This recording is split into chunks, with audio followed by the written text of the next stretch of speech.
तो यूपी क्यों साहब, जब आप खुली छूट देते हो तब ये हालत होती है। आइए देखें।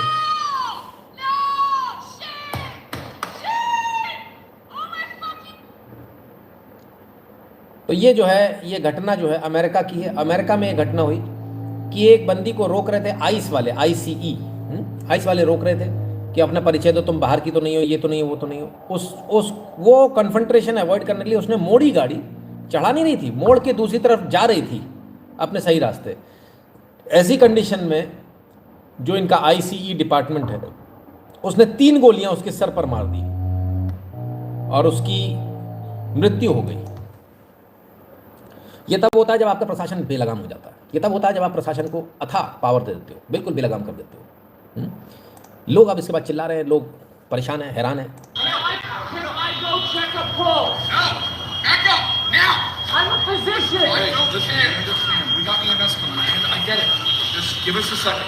और यहां पर भी वही दादागिरी है, बैकअप नाउ, पीछे जाओ।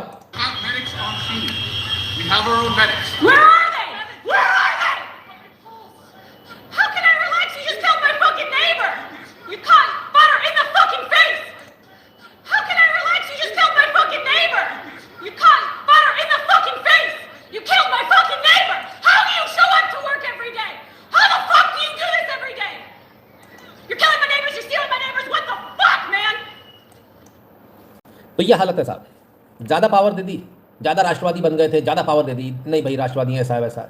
हालत ये हो गई, वहीं के लोगों को मार रहे हो, उनके ही नेबर को मार दिया। वो चिल्ला रही है, आपने कैसे मेरे नेबर को मार दिया। अमेरिकन की हालत ये हो गई है, जिन राष्ट्रवादियों ने राष्ट्रवादी सरकार को चुना था, उनकी हालत ये हो गई, जैसे ही पुलिस उनके पास जा रही है वो अपना कैमरा चालू कर रहे हैं, इससे भी जान नहीं बचेगी बाबू।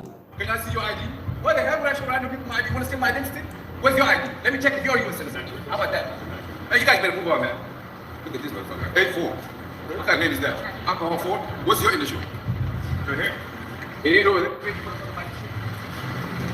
Why would I answer? तो ये हालत है भाई, बड़ी बुरी स्थिति है अमेरिका में फिलहाल।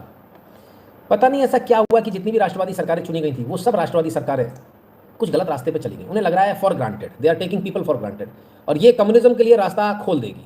ये हरकतें कम्युनिस्ट पार्टी के लिए रास्ता खोल देगी। यहाँ से कम्युनिज्म का उदय हो जाएगा अगर ये सुधरे नहीं तो। सभी जगह, जितनी जगह राष्ट्रवादी सरकार चुनी गई, सब जगह ये हाल है। बहुत बुरा हाल है। आइए, क्या राष्ट्रवादी इतने बेवकूफ़ होते हैं कि उन्हें ये नहीं मालूम होता उनको खुद को सरकार चलाना नहीं आता? वो सिर्फ प्रशासन पर ही विश्वास करते हैं। तो प्रशासन को चुन लेंगे ना, कलेक्टर्स को चुन लेंगे, एसपी डीएम को चुन लिया करेंगे। आपकी ज़रूरत कहाँ है? आपकी ज़रूरत तभी है जब ये अन्याय करते हैं, और जब ये अन्याय कर रहे हो तब आप अगर अपनी आंख बंद करके बैठे तो इससे बुरा कुछ नहीं हो सकता। ट्रंप के खिलाफ माहौल खड़ा हो गया अमेरिका में।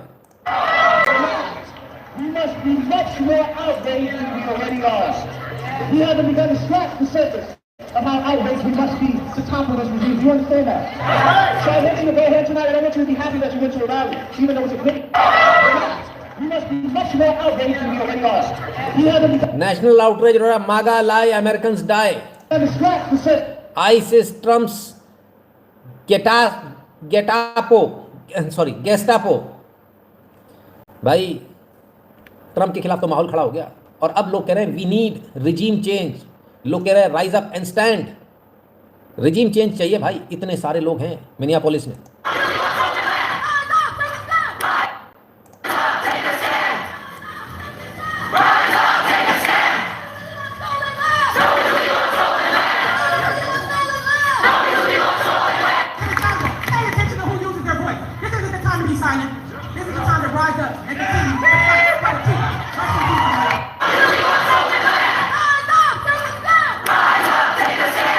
Rise up, take your stand. और स्टैंड का मतलब है ट्रंप को हटाओ, ट्रंप के रिजीम चेंज के लिए लोग निकल आए बाहर। ये ट्रंप के लिए बहुत बुरी खबर है। और एक और ट्रंप के लिए बहुत बुरी खबर है, वो सेनेट से आ रही है। सेनेट में ट्रंप हार गए हैं। The yeas are 52, the nays are 47. The motion is agreed to. 52 versus 47, motion accept हो गया।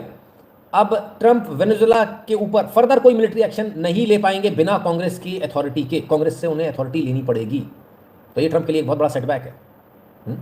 तो ट्रंप क्या मान जाएंगे? अमेरिका मान जाएगा ना? तेहरान में सर, तेहरान में भी ज़बरदस्त उबाल है।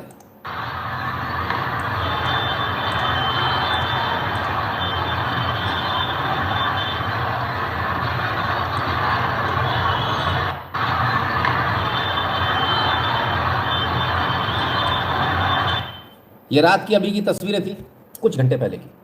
तो तेहरान में भी रिजीम चेंज की बातें हो रही है, अमेरिका में अमेरिकन रिजीम चेंज की बात करने लगे। बाप रे बाप, हो क्या रहा है ये अचानक से एकदम से इतना कुछ, ये तो थोड़ा अकल्पनीय है। अचानक से बहुत कुछ हो गया है ना। तो मुझे लगता है 2026 शायद 25 से भी ज़्यादा खतरनाक जाने वाला है। पूत के पाँव पालने में दिख जाते हैं। और फिलहाल जो 2026 शुरू हुआ है ये अच्छे संकेत भारत में भी नहीं दे रहा और भारत के बाहर भी नहीं दे रहा, क्योंकि 2026 का जो पहला जो स्ट्राइक हुई है वही आपके सामने है। भारत के अंदर जो मध्य प्रदेश में हुई, जो अनिल मिश्रा वाली स्ट्राइक हुई, वो कहीं ना कहीं जो है नुकसान करेगी, डेंट करेगी, ज़बरदस्त नुकसान करेगी। इसके अलावा जो दूसरे जो और जो बाकी जगहों पर देख रहे हैं वो भी हमें नहीं लग रहा कि उनके लिए भी कोई अच्छी शुभ सूचना है। तो इस सभी के लिए जो है 2026 जो फिलहाल तो अभी अच्छा जाता हुआ नज़र नहीं आ रहा मुझे, और बाकी देखेंगे क्या होता है। 2026 में दुनिया खत्म है, कोई कह रहा है अरे गजब हो गया भाई, ऐसा तो नहीं होने वाला। लेकिन हाँ 26 में उथल पुथल ज़्यादा रहेगी।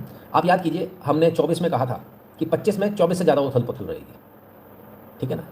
और आप देखिए हमारे यहाँ जो आंदोलन जो हो रहे थे वो जरूर कम हो गए हमारे यहाँ, लेकिन अब वैसी उथल पुथल ज़्यादा हो गई है। बाहर के डिस्टर्बेंसेस, बाहर के ये बाहर के वो, और हर चीज़ में ये रो देना कि मेरा रिजीम चेंज हो रहा है, मेरा फलाना हो रहा है, लोग मेरे पीछे पड़े हैं। लोग अब इसको बाय आउट नहीं करते, लोग अब इसको नहीं मानते। मैंने देखा भी बहुत सारे लोग चला रहे रिजीम चेंज हो रहा है, ओ भाई साहब भारत में भी हो रहा है, कोई बाय आउट नहीं कर रहा सर इसको। बल्कि इनफैक्ट एक सच्चाई ये है कि अगर एक बड़ा मूवमेंट इस समय अगर भारत में खड़ा हो गया तो बहुत मुसीबत में पड़ जाएगी सरकार। और संभवतः शायद इसी प्रेशर में कॉर्न इम्पोर्ट, ये सारी चीज़ें जो है ना, इसी प्रेशर में संभवतः हो रही है कि अभी हम उनसे लड़ने की शायद स्थिति में नहीं। और बहुत आसान है सर, लोगों को भड़काना बहुत आसान है ना। और भारत में तो कुछ ज़्यादा आसान है। भारत की जनता, आज मैं किसी से बात करना का भारत की जनता मूर्ख है, तो नेताजी थे बड़े बड़े लेवल के, तो बोले भारत की जनता निहायत मूर्ख है। अरे मैंने कहा गजब हो गया, मैंने अपने एंगल से बोला था, उन्होंने अपने एंगल से बोला। तो खैर मतलब उनका कहने का मतलब था इनको बुद्धू बनाया जा सकता है, बहुत इजीली बुद्धू बनाया जा सकता है। और मेरा कहना था महामूर्ख है ये, इनको पता ही नहीं है क्या करना क्या नहीं करना, क्या डिमांड करनी है। मेरा पर्पज़ ये था। बट एनीवेज व्हाटएवर, तो बहुत मुश्किल चलेगा आने वाला समय जो है, अच्छा समय नहीं रहेगा। और देखते हैं क्या होता है, क्योंकि अब देखिए हर आदमी अपनी गोटी अपने तरीके से लाल करेगा। जो गलत करने वाला है वो आपको ये डरा देगा रिजीम चेंज हो जाएगा, है ना। तो आप उस चक्कर में चुप हो जाएंगे कि अरे बहुत बड़ा लफड़ा हो जाएगा, तो आप कोई बड़ा आंदोलन नहीं कर सकते, तो आपको पहले ही डरा दिया जाएगा। बड़ा आंदोलन करने वाला फ़ायदा ये उठाएगा, कोशिश करेगा यार इस आंदोलन को थोड़ा सा मोड़ दूँ तो ही मज़ा आ जाएगा, समझ रहे हो आप। तो इसलिए जो भी चीज़ें करें बस सोच समझ के करना पड़ेगा, आसान कुछ भी नहीं है। बाकी आने वाला समय बताएगा। अभी कुछ चुनाव होने, देखिए ये सब चलेगा 26 तक तो चलेगा, 27 के बाद जो है थोड़ा शायद कुछ शांति हो, क्योंकि कुछ चुनाव 27 और 28 में हो जाएंगे, तो तब जाकर शायद कुछ शांति होगी। लेकिन 29 के बाद फिर एक बड़ा आंदोलन या बड़ी चीज़ आपको देखने को मिलेगी, क्योंकि 29 के बाद क्या होगा, जो रिजल्ट आएंगे उसके ऊपर डिपेंड करेगा, है ना। जैसा इस बार भी होने की कोशिश हुई, है ना।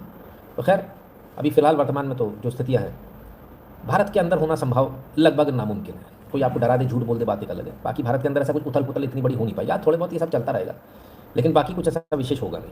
भारत की डेमोक्रेसी बहुत मजबूत है, बहुत ज़्यादा मजबूत है ना। तो यहाँ ऐसा पॉसिबल नहीं होगा। और फॉरेन में जितना हम बात करें तो बहुत सारी जगह बहुत उथल पुथल होने की संभावना लगती है, जिसमें वेनेजुएला सबसे ज़्यादा जो है, मुझे नहीं लगता कि इस वोट ऑफ कांग्रेस के बाद भी उनको कुछ रिलीफ मिलेगा। अगेन दिल भी डिस्टर्ब, ईरान में भी काफ़ी कुछ डिस्टर्बेंसेज रहेंगे, उधर क्यूबा में भी डिस्टर्बेंसेज रहेंगे। तो ये बहुत सारी चीज़ें चलती रहेंगी अभी। पूरा जो है मामला जो है इसी प्रकार से थोड़ा उथल पुथल चलती रहेगी। उधर जो है रशिया ने जो है फाइनल वार्निंग दे दी है, एक तरह से यूँ कहे यूक्रेन को कि या तो सुधर जाओ या फिर हम सुधार देंगे टाइप्स। बट लेट्स सी क्या होता है, वक्त बताएगा।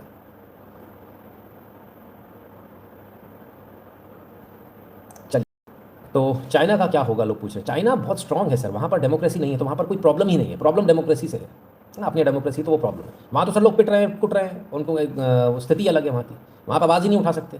यहाँ अपन इतना बोल ले रहे हैं सर, चाइना में थोड़ी बोल सकते हैं। चाइना में संभव नहीं सर, इतनी देर में तो 10 मिनट के अंदर तो पुलिस आके उठा के ले जाएगी आपको, है ना। वहाँ की लाइफ अलग है सर, उसमें ही एडजस्ट करना है आपको। यहाँ हम लोग बहुत फ्री, मैं समझता हूँ शायद दुनिया में सबसे अच्छी और सबसे फ्री कंट्री अगर कोई है, सही मायने में फ्रीडम ऑफ स्पीच, कहने वाली बात अलग होती है सर, अमेरिका में बहुत फ्रीडम कुछ नहीं है, लेकिन सही मायने में अगर फ्रीडम ऑफ स्पीच कहीं है तो मेरे ख्याल से भारत में है। भारत में हम लोग काफ़ी ज़्यादा फ्री हैं as compare to any other country, मुझे ऐसा लगता है ना। बाकी जो लोग जहाँ हैं वो ज़्यादा अच्छे से बता पाएंगे कि वहाँ वो कितनी खुरापात करके बाहर रह सकते हो, कितनी खुरापात में अंदर हो जाते हैं, है ना। हमारे यहाँ कानून है, हमारे यहाँ अनिल मिश्रा के साथ जैसे गलत हुआ तो हाई कोर्ट उसके बचाव में आ गया, हाई कोर्ट ने बचा लिया उसको, है ना। तो यहाँ अगर कुछ गलत होता है तो कोर्ट्स हैं, कोर्ट्स बचा लेती है। वहाँ तो सर कोर्ट भी कुछ नहीं करती है, कानून बड़े खतरनाक बना रखे हैं। कानून खतरनाक कभी नहीं होना चाहिए कि कोर्ट की ही नहीं चलेगी। जैसे ईडी वाला जो मैटर होता है उसमें सर कोर्ट की यूजुअली नहीं चलती, लेकिन उसमें भी देखिए ना आप, सारे लोग बाहर आ गए, केजरीवाल की कंपनी सारे लोग बाहर आ गए। वो बात अलग है कि दिल्ली हार गए, है ना। बट ये भी सच है कि कोर्ट ने उसमें इंटरवीन करके ना जमानत मिलने वाली धारा में भी जमानत दे दी। तो ये हमारे भारत की खूबसूरती कहें, कोर्ट की खूबसूरती कहें कि अगर कोई गलत फंसता तो उसको दे भी देते। अब देखिए जो गलत क्या, जो सही लोग थे उनको भी जमानत मिल रही है, जो सही में जिन्होंने कांड किया था। गुल्फिशा एंड कंपनी जो कल जिनको जमानत मिल गई, नहीं मिलनी चाहिए थी लेकिन फिर मिल गई। तो फ़ायदा देखो कोई भी कानून या कोई भी चीज़ है ना, रूल बुक, वो दो धारी तलवार होती है। गलत फ़ायदा उठाने वाले लोग भी होते हैं उसके। बनाया तो अच्छे के लिए जाता है, लेकिन अब गलत लोग भी फ़ायदा उठा लेते हैं, तो क्या करेंगे। चलिए www.nitinshukla.in पर चले जाएगा, वहाँ आपको QR कोड मिलेगा। QR कोड को स्कैन कीजिएगा, अपना नाम और नंबर लिखिएगा, अमाउंट भरिएगा और सेंड कर दीजिएगा। टेलीग्राम और व्हाट्सएप के चैनल से ध्यान से जुड़ जाइएगा, और जो भारत के बाहर में पेटीएम और पेपाल वाले बटन को दबाकर अपना पेमेंट करने का कष्ट करें।